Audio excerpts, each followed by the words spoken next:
Welcome sa Dris TV. Kung interesado ka sa ganitong news, huwag kalimutang isubscribe ang ating YouTube channel. Maraming salamat! So, ayun, welcome back again sa ating YouTube channel mga kakimpaw, and sa update natin ito, ang pag-uusapan natin ay tungkol sa mga importanteng ganap kina Kim and syempre kay Paula Avellino. Pero bago po ang lahat, maraming salamat sa inyong patuloy na pagsuporta at pagsubaybay sa mga daily update natin. Kaya naman bilang pasasalamat, narito po ang mga napili kong komento patungkol yan sa naging previous update. Unang komento mula po ito kay Ginang Elisa Lim. Sabi niya, whatever it is, walang problema dahil everything happens for a reason. May freedom si Kim to voice out her rights. Basta excited na sa The Alibay and still Kim Pao forever. Thank you so much sa komento, Ginang Elisa Lim. Yes, tama po kayo. May freedom si Kim Chu, may freedom of speech si Kim Chu. Kaya kahit anong gusto niyang sabihin sa publiko, pwedeng-pwede niya po yung sabihin.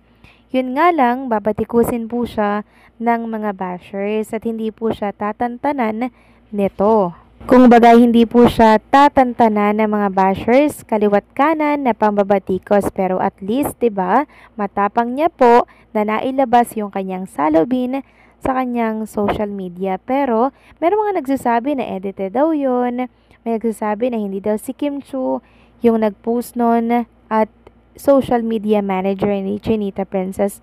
Kasi base din po sa post ni Kim Chu, parang hindi siya yung nag-post eh. Iba po kasi yung pananalita doon kumpara po sa mga normal na post lang ni Chinita Princess. At kung kilala po natin si Kim Chu, alam natin kung siya yung nag-type nun at sa hindi. Kasi the way, yung word, paggamit ng word mga kakimpaw, and syempre yung paggamit ng emoji, hindi po talaga si Kim Chu. So kung sino man po yung nag-type nun or nag-post nun, dapat pong magreklamo si Chinita Princess.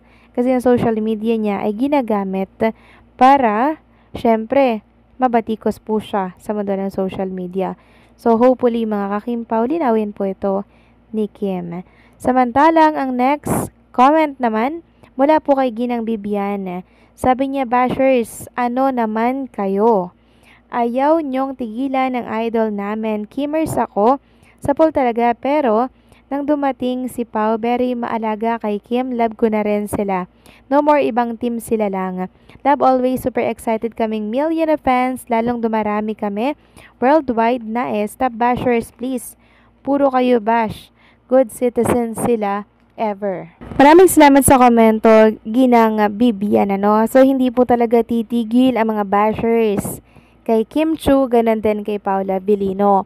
Hanggang nandirito po sila sa mundo ng showbiz industry, hindi po mawawala ang mga bashers. Kung bagay ikatwang na po yan sa buhay ng mga artista, lalo na ni Kim and Paula Avellino, na talaga naman pong mga sikat. Yun bang bawat kibot, mga kakimpaw, diba, lalagyan po ng mali siya, and syempre, lagi pong nagte-trending.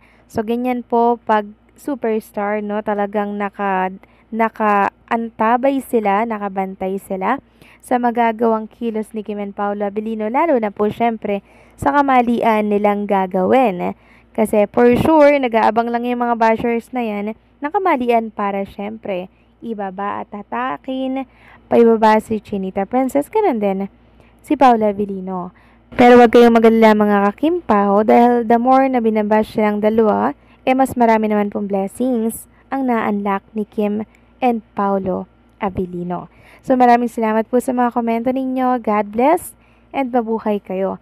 So ito na nga, pag-usapan na natin mga kakimpaw ang mga topic na nakalap natin sa gabing ito. At unahin na nga nating pag-usapan ng tungkol dito sa trending in the Philippines. Walang iba kundi po ang hashtag The Alibay trending po, and syempre ang Kim Chu and Paula Avellino na merong 5,481 na posts, pang 17 spot trending in the Philippines.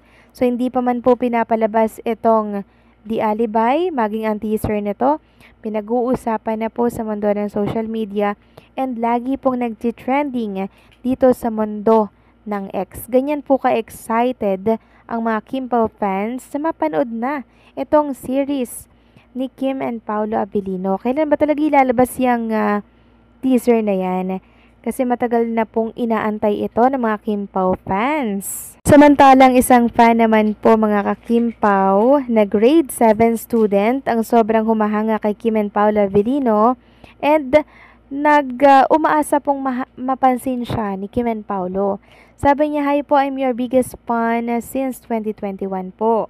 I love all of your movies and I love when you two filming a movie because you two are cute. I hope mapansin niyo po ito kasi parehas ko kayong Kim Pao. Sisenda nito kasi nga I am your biggest fan in the world. Kahit nga po 100 times kung maulit yung mga movie niyong dalawa, okay lang sa akin basta mapanood ko kayo. Alam ko pong marami ang nagpi-PM, nagme-message at umiidolo sa inyo pero sana po mapansin niyo po tong dalawa, Kim Pao. Alam niyo po bang pangarap ko ring maging artista at hindi niyo po matatanong, magaling po akong umacting. Pwede po ako sa drama, action, comedy, fantasy, and etc. Pag lumaki po ako, tutuparin ko po ito at I hope to see you soon at ABS-CBN. Lian Mangkoy, Pedelicio, grade 7 student. So hopefully mapansin po siya ni Kim and Paula Avellino kasi syempre mga Kim Pao, sobrang kasiyahan yon pag nangyari, di ba? Next topic naman, pag-usapan natin itong napansin ko po at nabasa ko sa isang page, dito po yan sa Facebook, mula ito kay Cosmic Whirlwind. Sabi dito, nakakagulat sa Cebu daw, napansin ng publiko na ang tagabuhat ng gamit ni Kim ay biglang nagpa-check up dahil hindi raw maganda ang lagay ng kanyang misis. Ang pangyayaring ito ay agad nagdulot ng matinding intriga online, lalo na tila may mas malalim na dahilan kaysa sa nakikita habang maraming haka-haka ang umuusbong. Mas nagiging mahirap tukuyin kung alin ang totoo at alin ang simpleng chismis lamang. So, sinamahan daw po sa check-up si Mrs. Ang tinutukoy ay si Chinita Princess. So, hindi naman po imposible mga ka-Kim Pao, diba? Nasamahan ni Paula Avellino si Kim Chu na magpa-check up kasi nitong nakaraan napabalita nga po na masamang pakiramdam ni Kim Chu at pinilit nga lang po na makapag-taping and syempre makalipad papunta po ng Cebu. Next topic naman, talakayin natin ang tungkol dito sa magiging kaagaw ni Paolo Avellino dito po sa The Alibay. So si Matthew daw po, walang iba kundi si Rafael Rosel. So day 3 na po nila kanina mga ka-Kim Pao itong si Matthew sa buhay ni Stella Marie. So siya po yung magiging kaagaw ni Paolo Avellino or Vincent dito po sa The Alibay. Pero wag po kayong malungkot mga ka-Kim Pao kasi ito'y eksena lamang po ha. Eksena lamang po ito para mas lalong mapaganda ang The Alibay syempre. Mas maganda yung may kaagaw, 'di ba? Pero wag niyo siseryosohin. And sana ilabas na po ng Dreamscape yung teaser ng The Alibay kasi excited na po ang lahat. So paano mga ka-Kim Pao, hanggang dito na lamang po ang update natin. Maraming salamat sa patuloy na pagsuporta.